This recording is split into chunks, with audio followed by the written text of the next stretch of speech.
आप सभी का बहुत-बहुत स्वागत है मेरे यूट्यूब चैनल तन्वर्स किचन सीक्रेट में। गूंद के लड्डू तो आपने बहुत खाए होंगे। इसमें एक सीक्रेट चीज मिला लोगे तो ये डबल ताकतवर हो जाएंगे। ये मेरी दादी ने मुझे बताया था कि ऐसे लड्डू खाएंगे तो दुगनी ताकत देंगे और आपकी हाइट को कोई रोक ही नहीं पाएगा और आपकी हड्डियों में कभी भी दर्द नहीं होएगा। तो मैं लाई हूँ आपके लिए प्रोटीन, फाइबर, कैल्शियम से भरपूर ये बहुत ही ज्यादा टेस्टी और हेल्दी लड्डू की रेसिपी है। तो अगर आपके हाथ पैर, घुटने, कमर में या कहीं भी दर्द रहता है या हड्डियाँ बहुत कमज़ोर होगी, आपका ब्लड नहीं बढ़ रहा है, तो आप एक लड्डू दूध के साथ सुबह-सुबह खाएँ। आपका ब्रेकफ़ास्ट भी हो जाएगा और आपको पूरे दिन एनर्जी फ़ील होएगी। तो आपकी कमज़ोरी को भी बहुत दूर करेंगे और बुढ़ापे में जो आपको हाइट कम हो रही है या बहुत ज़्यादा दर्द होने लगा है, तो ये लड्डू आप खाना ना भूलें, डेली अपने नाश्ते में ज़रूर लें। तो चलते हैं बनाने के लिए कैसे बनते हैं, आप पूरी वीडियो ज़रूर देखिएगा तभी आपको सस्पेंस आपको पता लगेगा। तो हमने 2.5 किलो आटा लिया है। आटा हमने थोड़ा-थोड़ा ही डाल के भून लेना है क्योंकि इसकी अगर आपने ज़्यादा डार्क ब्राउन कर दिया तो इसकी पौष्टिकता खत्म हो जाएगी। तो हमने आटे की पौष्टिकता को भी बढ़ाए रखना है, इसलिए थोड़ी-थोड़ी क्वांटिटी में भून लेना है। आप चाहे तो इसको घी में भी भून सकते हो, पर ऐसा भूनोगे ना तो आपको आराम से भूनने में कोई दिक्कत भी नहीं होएगी और इसका देखो आपने कलर कैसा रखना है वो भी बताऊँगी। अगर आपने ज़्यादा डार्क ब्राउन कर दिया है तो ये काले लड्डू हो जाएँगे, तो इसलिए आप इसका कलर का भी बहुत ध्यान रखें। देखो आपने हल्का-सा गोल्डन टच देना है इसको, ये मंदी आँच पे करना है आपने, मतलब मीडियम आँच रखनी है। तो ऐसे आपने ऐसा करना है, थोड़ा-थोड़ा आटा भूनना है। तो हमने ये सारा आटा ऐसे भून लिया है, इसको हम साइड में रख देंगे। अब एक-एक चीज़ को हमने ऐसे तैयार करना है, क्योंकि ज़्यादा क्वांटिटी में लड्डू होते हैं तो इसलिए मैंने एक टब लिया है। आप चाहे तो कोई बड़ा-सा भिगोना या बड़ी परात ले सकते हैं।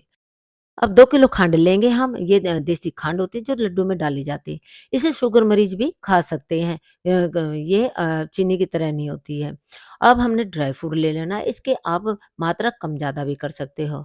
हमने काजू की मात्रा थोड़ी कम रखी है क्योंकि मेरे बच्चे पसंद नहीं करते, इसलिए। आप चाहे तो 250 ग्राम काजू ले सकते हो, 250 ग्राम के करीब बादाम, किशमिश और अखरोट और नारियल घर में रखा है तो इसका पीछे का छिलका उतार लेना घिया कस की सहायता से, नहीं तो बुरादा बाज़ार से मिल भी जाता है। अब हमने थोड़ा-सा घी डाल देना है। अब रोस्ट करने से क्या है इनका मॉइस्चर निकल जाएगा और लड्डुओं में जाके कई महीने तक रखते हैं लड्डू तो इसलिए लॉन्ग लाइफ तक ऐसा फ्राई करना ज़रूरी है। हमने हल्का-हल्का सा इनको कर लिया है। बादाम भी खाने ज़रूरी है क्योंकि दिमाग को तेज़ करते हैं।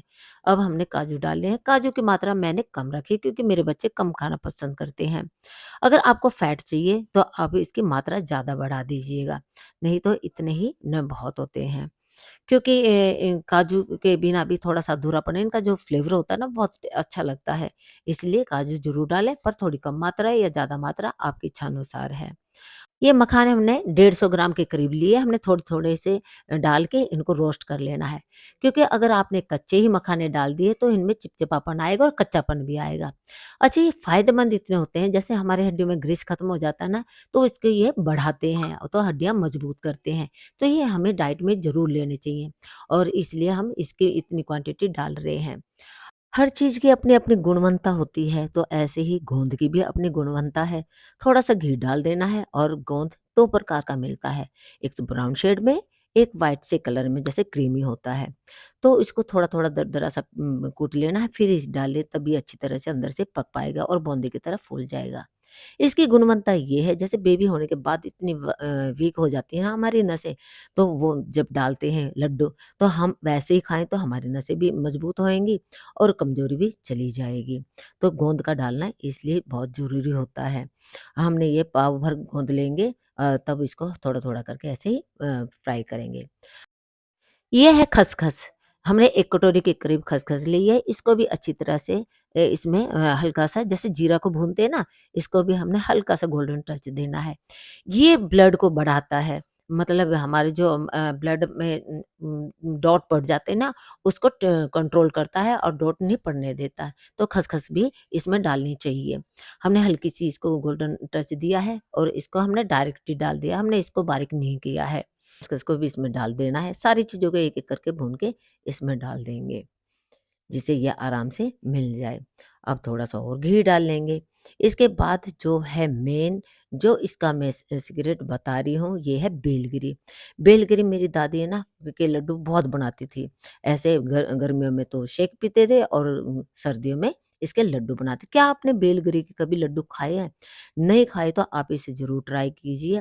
जैसे बच्चे होते हैं उनका कद नहीं बढ़ता, तो आप उसको सुबह-सुबह दीजिए। अगर उनकी इच्छा हो तो दिन में भी खा सकते हैं, पर सुबह का जो फ़ायदा होता है ना, वो दिन में इतना फ़ायदा नहीं होता। क्योंकि मेरे घर में तो बहुत ज़्यादा खाए जाते हैं, तो इसलिए मैं आपसे भी ये वीडियो शेयर कर रही हूँ, तो पूरी वीडियो देखें और कैसे इसकी बेलगिरी को भुना जाता है।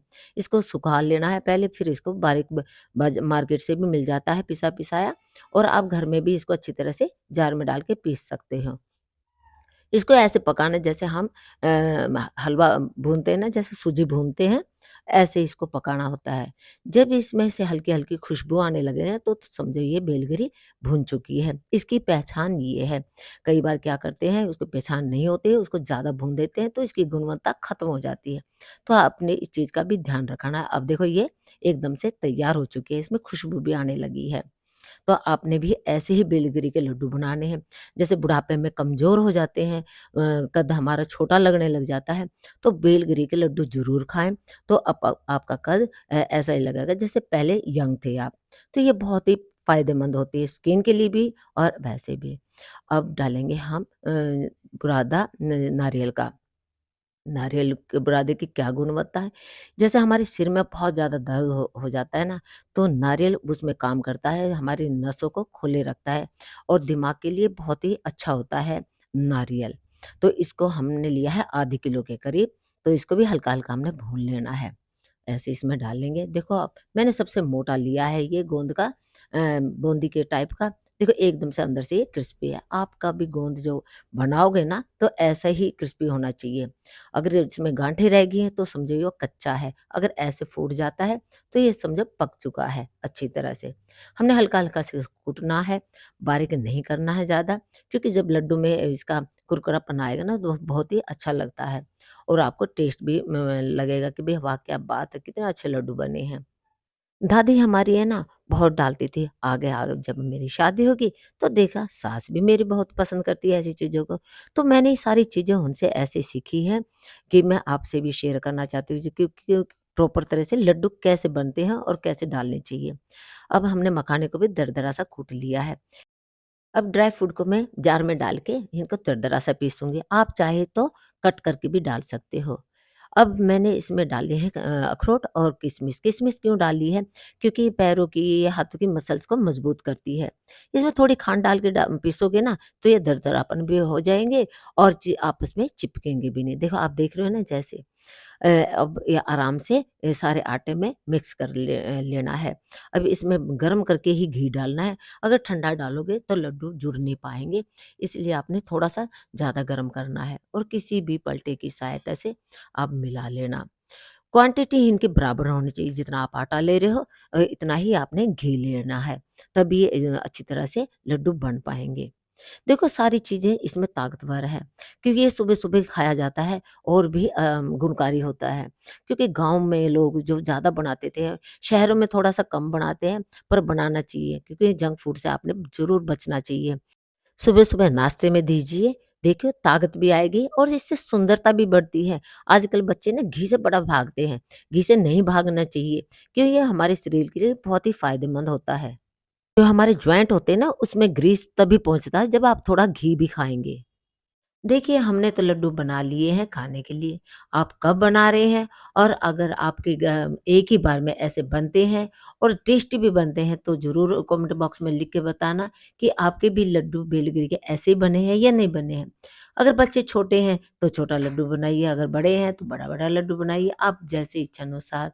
अब ये रखने कैसे लॉन्ग टाइम तक एयर टाइट डब्बा लेना है आपने, उसमें ये लड्डू को रख देना है, जिससे बाहर की हवा ना लगे। क्योंकि जब भी आप खाएँगे एकदम से फ्रेश निकलेंगे। तो अच्छा आपको ये वीडियो कैसी लगी? आप मेरे चैनल को सब्सक्राइब करना ना भूलें, लाइक करें, शेयर करें, कमेंट करें। Thank you.